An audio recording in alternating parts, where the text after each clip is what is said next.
What's going on, guys? Winter Kills here, and welcome to a bit of a late night post-commentary duel video upload. Apologize, this is going up late. I've been so busy dealing with a ton of home renovations as of late, getting our entire basement redone, as it has been needing to be redone for years and years now. Been dealing with all the repercussions of that, so I apologize this video is going up as late as it is.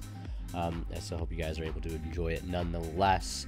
But regardless, we've got BA versus Orcust here. Now, one thing I want to mention about this duel video in particular is there was a bit of a recording error on my behalf. Luckily, it doesn't make too big of a difference, and I'll explain that when we get here. My camera basically records in 20-minute clips. I let the time go too long, and the camera stopped recording without me knowing, and sort of missed out on the last bits of game one. But again, does not make too big of a difference. You'll see like when we get there. So my friend Adam on the left playing my Orcust list, and of course I'm playing my BA list on the right, which I haven't played in a little bit because I've been so focused on playing Pure Mech Knight and getting ready to take that to YCS Niagara Falls, which is only just a few days away now, which is really exciting. But again, standard Orcust combo being, gotten to here. Actually not even going the route of Mermaid this time because he really didn't need to. Scrap Recycler, Foolish Burial, all these good cards coming in handy. Really just doesn't even need to go into Mermaid as it stands. Going to use that World Wand as an extender to help him get into a Link 3 here. We'll probably see the Longirsu. And then we'll see the classic symboling out the Galatea, and then using that effect there to be able to go ahead and grab the either Climax or the Babble or the Crescendo, whatever you want to call it. Yeah, I believe going to go for the Longirsu here. Yeah, so we're going to put Longirsu there and summon out the Galatea. Galatea pointing to the Longirsu, of course, that is important. Protected from destruction by battle. And Longirsu also being protected from destruction by card effects since it is linked. Not co-linked, but linked. Setting Climax from decks or the Crescendo. And right now, the field doesn't look like it's too big of a threat, but he does have the ability to use, well, doesn't really have the ability to use the effects during my turn, but he has 2-set back row and a field that can sort of float next turn. He does have Harpour and Grave, which can turn into Symbol or Nightmare, you name it. No Dingirsu, though, here turn 1 to prevent from destruction, which I feel like is something he could have done to potentially save, like, say if there was a Twin Twister to start off right off the bat, that would be very problematic. But again, I think he's not too used to playing Orcust as of right now. More focused on him playing Thunder and his friend Maju deck, so forgive him and both of us if we don't make the 100% most optimal plays here in this duel. But nonetheless, I'm going to get started with normal summoning the Edgent Sabers and following it up with a copy of Quick Launch. As you guys know, I am playing Quick Launch in my BA list. If you guys want to see what my BA list looks like currently, if you click up in the top right-hand corner of the video, there will be a little annotation, and if that video will pop up, the thumbnail, you should see it, you'll be able to take and go watch that BA deck profile. And I'm going to summon out the Rocket Tracer, and that's going to trigger the copy of Sea Archiver in my hand, because something was special summoned to his own, Link Monster points to. So I'm going to use that to get an extra body on board, and of course synchro into none other than the Yazi himself. And now I'm going to use the effect of Edgent Sabers to summon itself back out from the grave by stacking a card back on the top of my deck and going into Dante now in that zone that Longirsu is pointing to. I don't have to worry about him sending it to the grave because he does not have Babble, which is really key. And gonna mill 3 off of this Dante milling Graph and Rhino Warrior. Such a very good mill. I think also milled Destrudo, like actually just incredible mills. So I think I go Graph Chainlink 1, Rhino Warrior Chainlink 2. Gonna use Graph or the Rhino Warrior to send a Skarm, which I think I actually forget the end phase Skarm, but I remember a turn later. Because again, you gotta keep on track with those things sometimes. It's pretty difficult to do. But I summon out Farfa just so I know I can clear a card this turn if I can try to put as much damage on as I can. So I'm gonna clear the Galatea because if I don't, it won't be able to be destroyed by battle. Which I guess I could have ran over the Longirsu first, but I don't know if there was a more optimal play line. But I'm gonna swing over the the Longirsu for 100 over Yazi, then 25 directly with Dante. So he will take 2,600 points of damage. And main phase 2, gonna use Yazi to hit his other set, which ends up being a Call by the Grave. I was trying to go for the Climax, But hitting Call By here actually matters, you know, much, much more, because had I would have hit the Crescendo and I try to resolve Yazi, he's just going to Call By it, and then I'm just in a really bad spot right there to begin with. But he will banish that Destrudo in my grave, which actually really hurts me quite a bit. I would have been able to make a much better field had he not done that. So now it's going to make my Destrudo, you know, Yazi play a bit awkward. And you'll see why. I've needed this Destrudo to be able to go into another level 7 Synchro to make my field a bit more, you know, problematic for him. Put more threats on board for him to deal with next turn, but I just was not able to do that. So summoning out all 3 tokens there off of the Mare, and which we're in a good spot, though, at this point. We're in a pretty good, favorable spot. He has 1 card on his field. So I'm going to link off the 1 token into a copy of Linkuriboh, I believe. Soon might be linking into Linguriboh.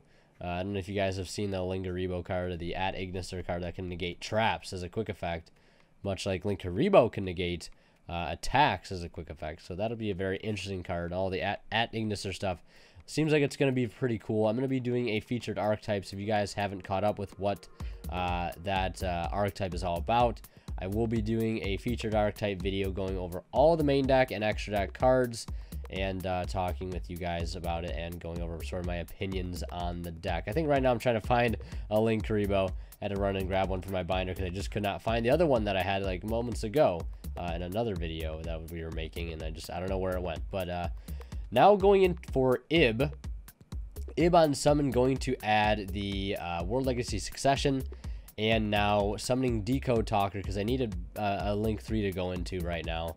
And that is going to be the one and only Decode Talker. Been there since the beginning. And I'm going to use that Succession now to bring back any level 3. Which I actually don't know if I use it right now. But again, this is where having that Destrudo would have been nice. And had I would have like made a slightly different play, and perhaps not have linked away the Ib, and maybe made a synchro play first for Savage Dragon by using Succession to bring out a level 3. But I don't think I was able to do that because of my zone placement, because Linkuriboh only gives you 1 down arrow. So like, this field ends up being very awkward. I tried to use Destrudo there because I had another one in my grave, but it doesn't matter. It was negated for Called By. So I just had to summon out the Linkuriboh again by attributing away that level 1 token. And this is my end field. It's really unfortunate. I feel like I had a lot of missteps in that play, and that Called By on the Destrudo did hurt quite a bit. And I think it was also the fact that I don't have the level 3 World Chalice monster in my deck, the fire one, which I think I want to put back in to be able to summon off of Ib as a level 3 monster for extenders. Because had I been playing it, I could have Succession back the Ib right now, or still have that on the field, and then, you know, Succession it back, and then summon out the level 3 deck to make Savage Dragon, which would have given me a negate alongside the Linkuriboh, which would have potentially allowed me to stop something like this Engage that he's going to resolve. And now he gets to do Engage Funness, adding Hornet Drones and drawing an additional card. And then we'll see Hornet Drones here being played. And, of course, going for a token, then token into Kagari. And he's going to add back 1 Sky Striker spell. He's going to go for the Engage. Very greedy here. Going for Widow Anchor now. So I'm playing 6 Sky Striker spells in my current Orcust list. The Widow Anchor, the Hornet Drones, and the Afterburner. He's going to get to draw another card there. I believe also drew a couple off of the Orchestrated Return as well. Normal summoning Scrap Recycler now. And just getting started with the advantage here. Just the Orcust train is just ongoing at this point. He's going to dump the World Legacy World Wand to the grave. And that will come in handy later on. But he's going to start nonetheless with the Harp Horror. Banishing to summon Symbolic Skeleton. The Symbolic Skeleton. So symbolic. Now, the Symbol Skeleton can hit the board. He could make a Dante right now if he wanted to. No, he couldn't because it's a dark. Or it's not a dark, but could make a rank 3 if he wanted to. Just an idea. But yeah, going to go ahead and link here into Galatea. And right now, if you're the Orcust player, you're thinking about how to OTK, because it's very possible right now to do so. You don't have to worry about me stopping targeting with the Decode Talker, simply because you have Dingirsu and that clears Linkuriboh no problem. And then you can pretty much swing in for a game. But now he's going to use the effect of Longirsu, shuffling 2 back in, sending my Deco Talk to the grave. So he's pretty much almost there. He's just got to clear the Linkuriboh, unless he's feeling in a good position and maybe doesn't need to OTK right now. Which with, I still believe he has Wand and Grave, so that can bring out another card at least to go for Boral Sword and Dingirsu also. So I feel like it's not 100% in his cards right now for the OTK, but definitely going to try to put on a lot of pressure right now. Summoning Dingirsu, not using the send effect rather, but attaching that Symbol Skeleton back to it. Put it underneath that as material if he needs to detach to protect next turn. And if he wants to link it away, he'll have the Symbol Skeleton live with the Dingirsu. But nonetheless, he's going to go into battle phase and clear the Linkuriboh with the Scrap Recycler attack, clear the defense Edge Imp with the Longirsu, and then swing in for 26 with the Dingirsu, putting us both at 54 right now. And here I am remembering my end phase search that I should got the last end phase for my Scarm, the tour guide. Of course, really nothing going to change what target I grab there. But now he has the 3-set back row, and he has live Dingirsu and Symbol Skeleton engraved. And he's also basically controlling my extra monster zone. If he decides to go crazy with banishing this turn off of the World Wand and all the other stuff and the Symbol Skeleton he still has engraved. So Tour Guide's going to get negated by Infinite Impermanence. I'm going to go ahead and start off with the Edge Imp Sabers now. And really don't have too much else to do. So I'm going to go ahead and Ixie summon into Dante here. And attach, and we're going to mill 3 Graph, Gallus, and Psychic Wielder. And he's going to climax it. Of course, I will mill for cost. He's going to climax the Dante. That'll get banished. But I do have a Graph effect, which I summon out Farfa into the zone that Galatea points to. I'm going to use that Sea Archiver in my grave as well. And that's going to blow up the Farfa, which I kind of wasn't thinking about, but realized immediately after that was the case. But going to use it to clear the Longirsu off the board. So making some progress. I go to pay half here for the Destrudo. And this is where my camera actually ends up cutting out in a second here. I go to make Dawn Dragster and really just pass. But I'm in such a losing position anyways. I have no way to stop any of his plays next turn. And I end up scooping momentarily after I think the camera stopped recording anyways. But we're going to head into game 2 here. Again, I apologize for that. And as we head into game 2, of course, a quick shout out to our sponsor, Imperium Duelist. If you guys want to check them out, amazing playmats, sleeves, and stuff like that. Link to their website down in the description below, and a discount code you can use to save 10% off your entire order. As well as a link to a TCG Player link. Or if you guys want to support me by shopping on TCG Player, use that link, shop and check out like you normally would if you want to support me, because I will receive a small portion of the revenue of your purchase if you'd like to do so, because we're now partnered by the wondrous TCG Player. So yeah, getting back to the game though here nonetheless, getting started with Cherubini, classic play. I have to use Libic to summon Libic out of my hand, summon double Libic, very unfortunate, and the Rhino Warrior going to get ashed. And going for Destrudo here, going to pay the half. Going in FA Dawn Dragster because I really don't have anything else to do. Had that Rhino Warrior gone through, probably could have ended on Dawn Dragster with Bamboos and Gossip Shadow and Cherubini, which would have provided me a Spell Trap and Monster Negate. But he has Impermanence, and now he has the Engage. And of course, Engage funness will ensue. Going for Hornet Drones. Going to summon out a token, linking that off into Kagari. Kagari going to add back the token. We're going to see full Orcust combo here just off the one Hornet Drone. And summon that token out again. And then we'll see the link into a Nightmare Cerberus, I believe. And yeah, summoning out Cerberus, thinking on whether or not he wants to use the effect, because he could very well clear the Dawn Dragster, but of course Cherubini does have that clutch protection effect, so gonna skip that effect altogether from the Cerberus and go right into Mermaid. And I believe he makes a bit of a greedy play here, because I believe he has some weird discards in this hand, and he ends up having to discard a card that most people probably wouldn't want to discard. But may just be worth it in this one-off scenario. And I think that card he ends up discarding is Armageddon Knight. So yeah, he's going to discard the Armageddon Knight here and just go right into Orcust Nightmare. And that other card in his hand ends up being the orchestrated return, and he rips into another engage in his hand, or I think he already had 2 engage in his hand to begin with. So going for Afterburner here, or not Afterburner, but the Eagle Booster, and he's going to get to draw an additional card here, just going in. Not really caring, going for the greedy play and following up with a normal summon of Scrap Recycler. This man has absolutely opened the stones.